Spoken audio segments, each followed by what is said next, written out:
Assalamualaikum warahmatullahi wabarakatuh. Pemirsa di mana saja Anda berada, selamat berjumpa kembali dengan channel YouTube Insan Dongeng.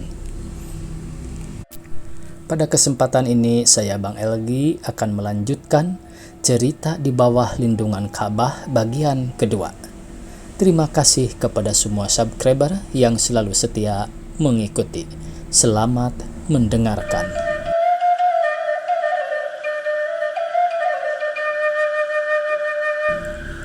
Masa setahun lagi ditunggunya dengan sabar. Di dekat rumah kami ada sebuah gedung besar berpekarangan yang cukup luas. Dalam pekarangan itu ada juga ditanam buah-buahan yang sudah lezat sebagai sawo dan rambutan. Rumah itu sudah lama tinggal kosong karena yang empunya seorang Belanda telah pulang ke Eropa. Yang menjaga selama ini adalah seorang jongos tua. Konon kabarnya rumah itu akan dijual, sebab tuan itu tidak akan kembali lagi ke negeri ini. Selama itu kerap kali kami datang ke situ meminta buah rambutan dan sawo kepada Pak Paiman. Demikian nama jongos tua itu. Tiba-tiba rumah itu kembali diperbaiki karena telah dibeli oleh seorang saudagar tua yang hendak berhenti dari berniaga. Ia akan hidup di hari tua dengan senang sebagai mengasuh dari pekerjaannya yang berat di waktu muda, memakan hasil dari rumah-rumah sewaan yang banyak di padang dan di bukit tinggi. Demikian pun sawah-sawahnya yang luas di sebelah Payakumbuh dan Lintau. Setelah rumah itu selesai diperbaiki, pindahlah orang hartawan itu ke sana bersama dengan istri dan seorang anaknya perempuan. Di hadapan rumah itu, di atas satu batu marmer yang licin dan mungil, ada tertulis letter Haji Ja'far. Tiap-tiap pagi saya lalu di hadapan rumah itu menjunjung nyeruk berisi goreng pisang. Mata saya senantiasa memandang ke jendela-jendelanya yang berlelansir kain sutra kuning, hendak melihat keindahan perabotan rumah. Pikiran saya menjalar memikirkan kesenangan hati orang yang tinggal dalam rumah itu. Cukup apa yang akan dimakannya dan diminumnya. Air selera saya menjelijih bila saya ingat bahwa kami di rumah kadang makan, kadang tidak. Setelah saya akan meninggalkan halaman rumah itu, maka dengan suara yang menerawangkan hati saya, panggilkan jualan saya. Beli goreng pisang, masih panas. Beli goreng pisang, masih panas. Ayo, ayo. Lama-lama tertariklah perempuan yang setengah tua itu hendak memanggil jualan saya. Demikian juga anaknya. Pernah kedengaran oleh saya dia berkata, "Panggillah Nab, panggillah Nab, kasihan juga awak." Perempuan itu suka memakan sirih, mukanya jernih, peramah dan penyayang. Pak Paiman yang telah jadi jongos untuk memelihara pekarangan itu belum pernah dapat suara keras darinya. Anak perempuan itu masih kecil, sebaya dengan saya. Apa perintah ibunya diikutinya dengan patuh. Rupanya ia amat disayangi karena anaknya hanya seorang itu. Sudah 2-3 kali saya datang ke rumah yang indah dan bagus itu. Setiap saya datang, setiap bertambah sukanya melihat kelakuan saya dan belas kasihan akan nasib saya. Pada suatu hari perempuan itu bertanya kepada saya, "Di mana engkau tinggal, anak? Dan siapa ayah bundamu?" "Saya tinggal dekat saja, Mak," jawab saya. "Itu rumah tempat kami tinggal di seberang jalan. Ayah saya telah meninggal dan saya tinggal dengan ibu saya. Beliaulah yang membuat kue-kue ini. Pagi-pagi saya berjualan goreng pisang dan kalau sore biasanya menjual rakit udang atau godok perut ayam." "Berapakah keuntunganmu sehari?" tanyanya pula. "Tidak tentu, Mak. Kadang-kadang kalau untung baik dapat setali, kadang-kadang kurang dari itu. Sekadar cukup untuk kami makan sehari-hari." "Kasihan," katanya sambil menarik napasnya. Setelah itu dia berkata pula, "Bawalah ibumu nanti sore kemari. Katakan mama yang baru pindah ke rumah itu hendak berkenalan dengan ibu." "Saya, Mak, ibu saya kurang benar keluar dari rumah." Suruhlah saja dia datang kemari. Mama perlu hendak bertemu, katanya. Baiklah kalau begitu, Ma, jawab saya. Setelah itu saya pun pulang. Sampai di rumah, saya katakanlah kepada ibu perkataan orang di gedung besar itu. Mula-mula ibu seakan-akan hendak menampik. Dia agak marah kepada saya kalau saya telah bercepat mulut menerangkan untung perasaan kami kepada orang lain. Ini untung perasaan itu, pemirsa, adalah pengalaman hidup yang menyedihkan. Tetapi setelah mendengar keterangan saya, hatinya pun senang. Pada sorenya dengan takut-takut cemas, pergilah dia ke rumah besar itu. Meskipun ibu saya merasa malu-malu dan insaf akan kerendahan derajatnya. Maasih, demikian nama istri engku Haji Jafar itu sekali-kali tiada meninggikan diri sebagai kebiasaan perempuan-perempuan istri orang hartawan atau orang berpangkat yang lain. Bahkan ibuku dipandangnya sebagai saudaranya. Segala perasaan dan penangguhan ibu didengarnya dengan tenang dan muka yang rawan. Kadang-kadang ia pun turut menangis waktu ibu menceritakan hal-hal yang sedih-sedih. Sehingga waktu cerita itu habis, terjadilah di antara keduanya persahabatan yang kental, harga menghargai, dan cinta mencintai. Sejak itu, saya telah leluasa datang ke rumah itu. Saya sudah beroleh seorang adik yang tidak berapa tahun kecilnya dari saya, yaitu anak perempuan di gedung besar itu, Zainab namanya. Peribahasa yang halus dari Maasih adalah didikan juga dari suaminya, seorang hartawan yang amat ramah kepada fakir dan miskin. Konon kabarnya kekayaan yang didapatnya itu adalah dari usahanya sendiri dan cucur peluhnya, bukan waris dari orang tuanya. Dahulunya dia seorang yang melarat juga, tetapi berkat yakinnya terbukalah baginya pintu pencaharian. Sungguh pun dia telah kaya raya, sekali-kali tidaklah dia lupa kepada keadaannya tempo dahulu. Dia amat insaf melihat orang-orang yang melarat, lekas memberi pertolongan kepada orang yang berhajat. Pada suatu pagi, saya datang ke muka ibu saya dengan perasaan yang sangat gembira, membawa kabar suka yang sangat membesarkan hatinya, yaitu besok Zainab akan diantarkan ke sekolah dan saya dibawa serta. Saya akan disekolahkan dengan belanja engku Haji Jafar sendiri bersama-sama anaknya. Mendengar perkataan itu, terlompatlah air mata ibuku karena sukacita. Kejadian yang selama ini sangat diharap-harapkannya. Besok paginya, saya tidak menjunjung nyeru tempat kue lagi, tetapi telah pergi ke sekolah mengepit buku tulis. Agaknya dua macam faedah yang akan diambil engku Haji Jafar menyerahkan saya. Pertama untuk menolong saya, kedua untuk jadi teman anaknya. Saya pun insaf, lebih-lebih setelah dapat beberapa nasihat dari ibuku. Zainab telah saya pandang sebagai adik kandung. Saya jaga dari gangguan murid-murid yang lain. Lepas dari sekolah, kerap kali saya datang dengan ibu ke rumah besar itu. Kalau ada yang patut kami bantu dan kami tolong, karena kami telah dipandang sebagai anggota rumah yang indah itu. Umur saya lebih tua daripada Zainab, meskipun saya hanya anak yang beroleh tolongan dari ayahnya. Sekali-kali tidaklah Zainab memandang saya sebagai orang lain lagi. Tidak pula pernah mengangkat diri, agaknya karena kebaikan didikan ayah bundanya. Cuma di sekolah, anak-anak orang kaya kerap kali menggelakkan saya. Anak berjual goreng pisang telah bersekolah sama-sama dengan anak orang hartawan. Dua perkataan yang manis yang timbul dari hati yang suci telah merapatkan kami. Perkataan itu ialah abang dan adik. Sampai sekarang, saya masih teringat nikmat kehidupan dalam dunia anak-anak yang kerap kali diratapi oleh ahli-ahli syair yang hanya datang sekali ke alam manusia selama hidupnya. Waktu itu, bila pulang dari sekolah, saya dan Zainab bersama teman-teman kami yang lain berlari-lari bermain galah dalam pekarangan rumahnya, memanjat pohon rambutan yang sedang ranum, kadang-kadang bercari-carian dan bersorak-sorak.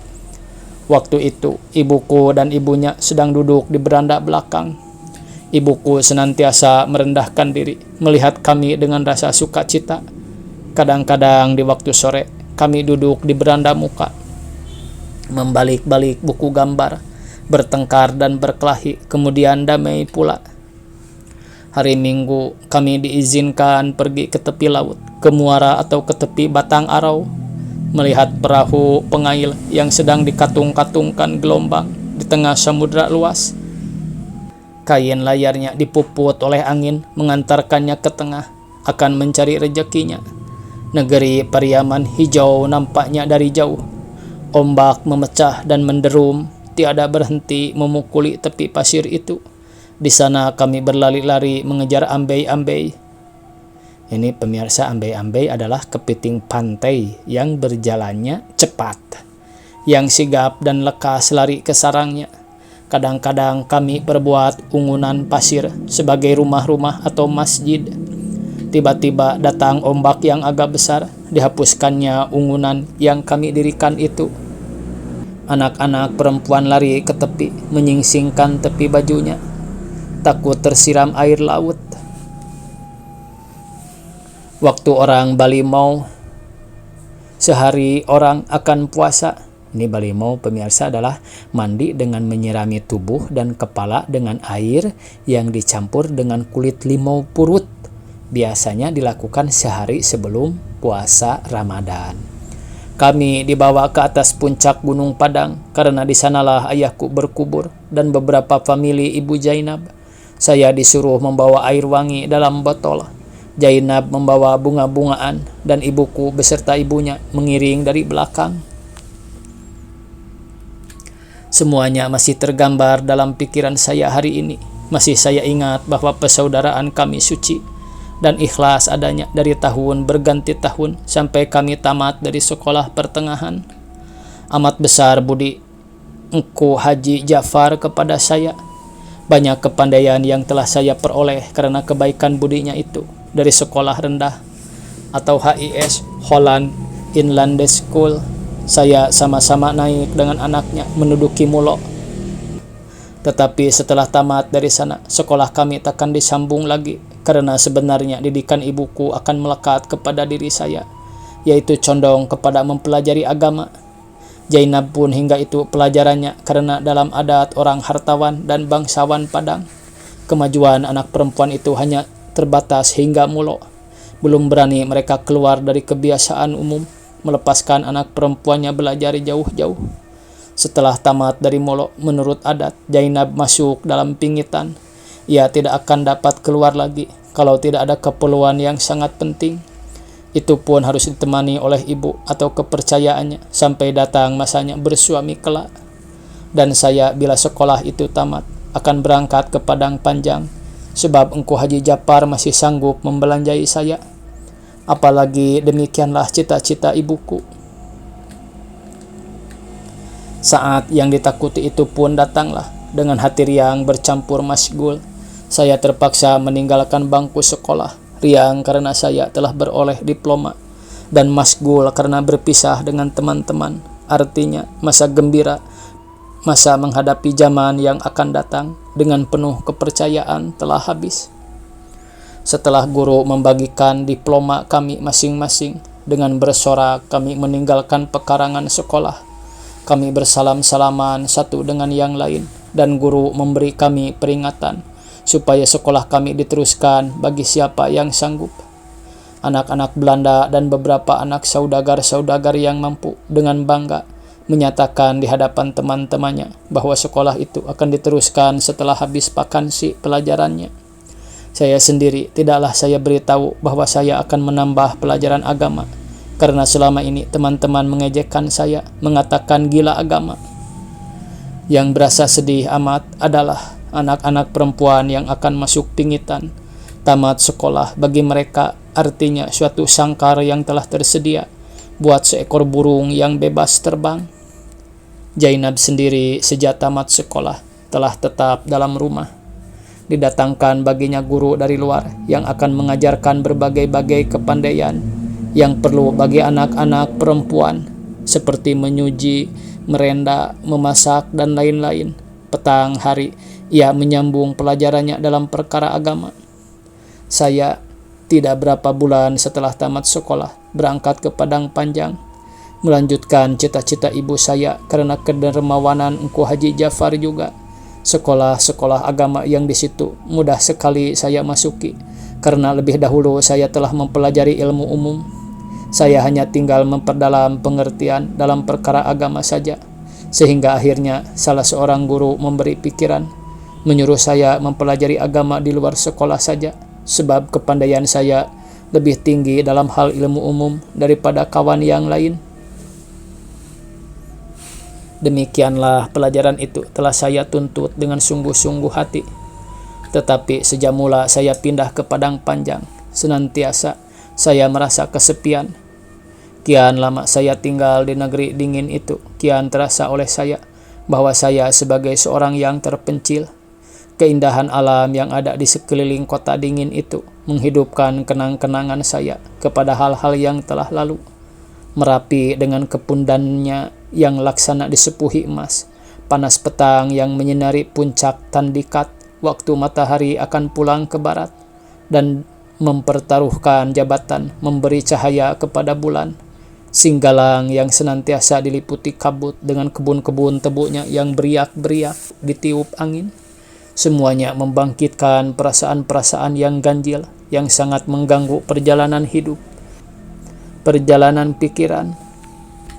Saya berasa sebagai seorang yang kehilangan, padahal jika saya periksa penaruhan saya, pasti meja tulis, kain, dan baju semuanya cukup. Tetapi badan saya ringan, seakan-akan ada suatu kecukupan yang telah kurang.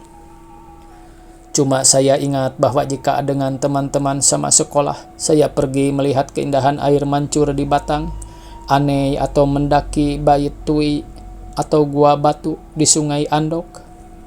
Bila mana saya melihat keindahan ciptaan alam itu, saya ingat alangkah senang hati Zainab jika ia turut melihat pula.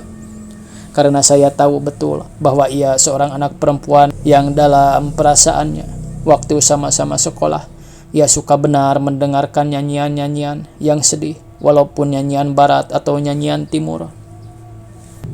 Bila mana lalu di hadapan rumahnya seorang buta, diirit air matanya. Bagaimanakah perasaannya kelak jikalau dia ada pula di tempat yang indah itu? Senantiasa saya hitung pertukaran hari ke bulan dan dari bulan ke tahun. Bila mana vakansi puasa telah datang, gembiralah hati saya karena akan dapat saya menghadap ibu saya, memafarkan di hadapannya bahwa dia sudah patut gembira karena anaknya ada harapan akan menjadi orang alim. Dapat pula bersimpuh di hadapan Engku Haji Ja'far yang dermawan bahwa pertolongannya ada harapan akan berhasil. Bersimpuh pula di hadapan Ma'asiyah karena dengan pertolongannya juga saya telah menjadi orang baik. Kemudian dari itu akan dapat pula bertemu dengan Zainab. Akan saya nyatakan di hadapannya dengan gembira, dengan hati besar, sehingga dia akan termangu-mangu mendengarkan cerita saya. Apalagi dia amat sukar akan dapat keluar dari lingkungan rumahnya. Vakansi itu pun datanglah. Segala cita-cita yang telah saya reka selama belajar dan yang telah saya susun di jalan antara Padang Panjang dengan Padang, semuanya dapat saya jalankan. Ibu saya titik air matanya karena kegirangan. Engku Haji Ja'far tersenyum mendengar saya mengucapkan terima kasih. Ma'asiyah memuji saya sebagai anak yang berbudi. Cuma ketika berhadapan dengan Zainab dalam rumahnya, mulut saya tertutup. Saya menjadi seorang bodoh dan pengecut. "Kapan abang pulang?" katanya. "Pukul 10 tadi pagi," jawab saya. "Apa kabar?" "Baik, alhamdulillah." Setelah itu saya menjadi bingung, tidak tentu lagi apa yang akan saya terangkan kepadanya. Segala rancangan saya terhadap dirinya yang saya reka-rekakan tadi semuanya hilang. Ia melihat tenang-tenang kepada saya seakan-akan ada pembicaraan saya yang ditunggunya. Tetapi kian lama saya kian gugup, sehingga sudah lalu hampir 15 menit tidak ada di antara kami yang bercakap. Waktunya habis pemirsa. Dicukupkan sekian. Semoga esok kita bisa berjumpa kembali. Billahi taufiq wal hidayah. Wassalamualaikum warahmatullahi wabarakatuh.